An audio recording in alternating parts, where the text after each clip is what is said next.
crisis happens. And what do you do when it happens? Crisis happens to us all the time. And how we respond to it will determine not just weeks, but years to come. This is the Integrated Life with Kerresha, and I talk with mothers, women dealing with life situations about how to make their life systematic in a way where it is not chaotic, but it works for them. And in this episode, I want to talk about crisis because it happens all the time, but no one necessarily prepares us how to deal with it.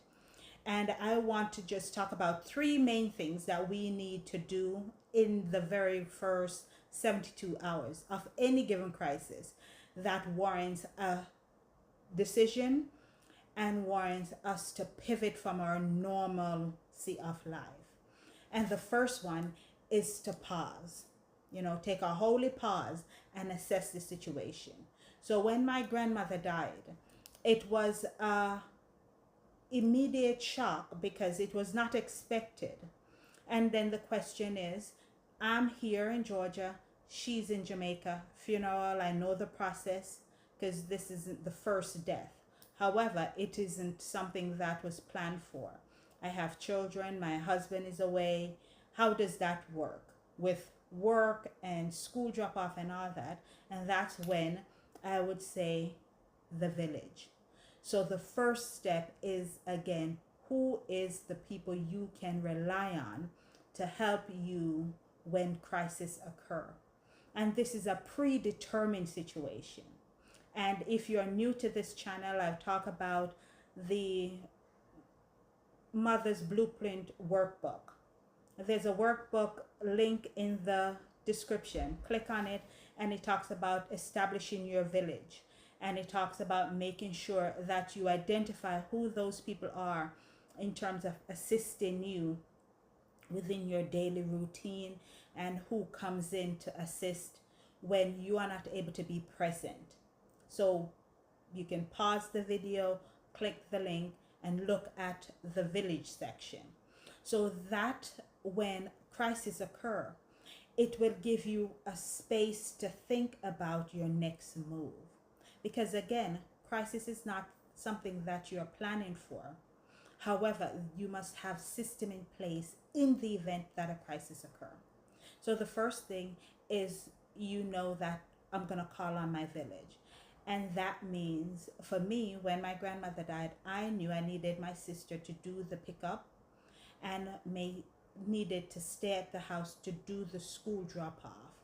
I also needed my mother to do the cooking because my husband would need food to bring out to work, and because I cook all the meals, he's an over-the-road truck driver and he brings the meals, and therefore I utilize my mom to do that because those people are part of my village. The second thing is to determine, is this a shift in my entire foundation or is this just a crack? Because crisis can happen and it could just be a little crack where there may need to be a little readjustment, but it is not a complete foundational breakdown. And the only way you can do that is to first assess that. Assess to see, okay, I need to take some time off, but I wouldn't necessarily need to take a whole year off. I may need some time to arrange transportation back and forth to the airport, to buy the ticket, things like that. What is a crisis that have occurred in your life that you were not planning for, but it caused you to shift in certain ways? Tell me in the comment, how did you respond to that? And did that crisis cause you now to put a plan in place for in the event something else happens? Because what I also want to encourage women and mothers who work outside the home, full-time home mom, that if we don't learn from what have occurred, we're sure likely to repeat it. So if a crisis occurred and we didn't have a plan, and then we didn't then institute a plan to learn from what occurred, then when the next crisis occur, we wouldn't be in a better position. And the aim of this channel is to assist women in being strategic about their lives. The business people are strategic. The doctors are strategic. Women, mothers also need to be strategic. So apart from identifying who the village people is to help to fit in, then you are going to determine, is this a complete shift?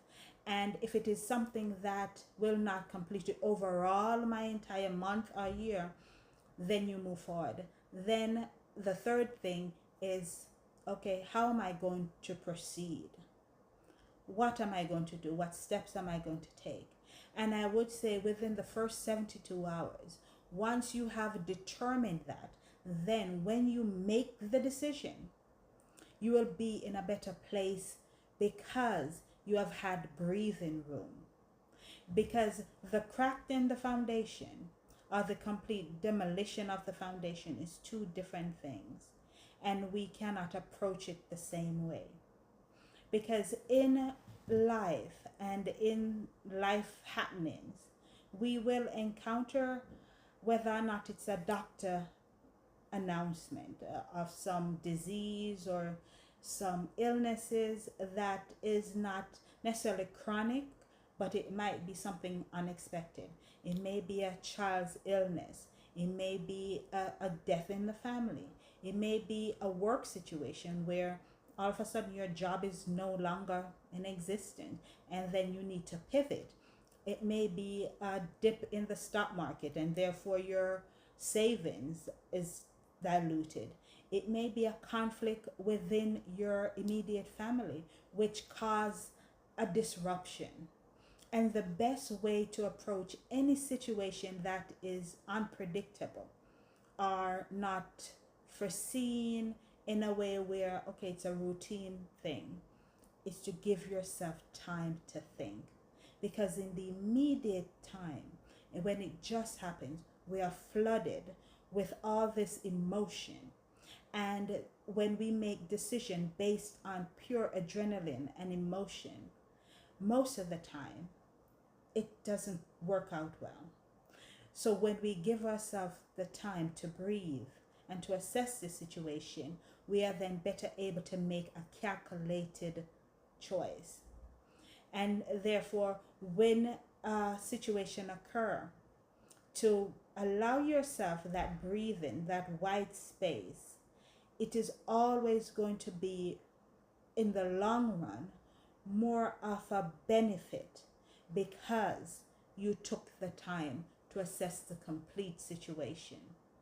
So if you haven't yet joined this conversation by clicking the like and subscribe button, go ahead and do that. I want you to comment in the description. I want you to download the workbook. I want you to comment in the comment section and tell me what are some of your strategies in addressing crisis. And tell me what are some things that are crisis. Because again, never to minimize what a crisis is. Because a crisis to me might not be a crisis to you, and a crisis to you may not be determined to be a crisis to me. But nonetheless, because we are all having this individual life situation, it is not minimizing one's experience, is recognizing that we all have different definition and we attribute different meanings to different things. So when I say this is a crisis because my wisdom tooth needs to be pulled out, and that means I need to be sedated because I'm afraid of pain, that is a different crisis for you who may have a parent with an amputated leg. A crisis for a hospice patient may not be the same as a crisis for a home health patient. They are different situations, but it's a crisis nonetheless. And therefore, a plan in place before something happens is always better to have as, okay, let me see what my strategy is. So I want you to, again, subscribe, comment, and share your views. And join me next time as we continue this conversation. Again, I am Kerresha, and this is the Integrated Life with Kerresha. Thank you for joining me. And again, tell me what your crisis is.